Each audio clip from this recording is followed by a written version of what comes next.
असणार आहेत big बॉसचे top 5 contestants.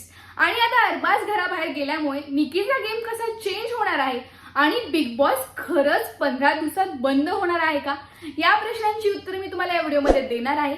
Please त्याआधी माझ्या चॅनलला सबस्क्राईब करा आणि व्हिडिओ पूर्ण पाहत राहा. तर आपल्याला कालच दिसलं की अरबाज घराबाहेर गेलेला आहे आणि ज्या वेळेला निकीला समजलं की डेंजर झोनमध्ये फक्त निकी अरबाज आहे, त्यावेळेपासनं निकीनं खूप ड्रामा सुरू केला होता. म्हणजे त्यात रडत पडत वगैरे होती, खूप झालं, इमोशनल सीन झाले. पण त्यावेळेला ज्यावेळेस बिग बॉसने सांगितलं की अरबाज घराबाहेर जाणार आहे, त्यावेळी सुद्धा निकी खूप मोठे रडत होती.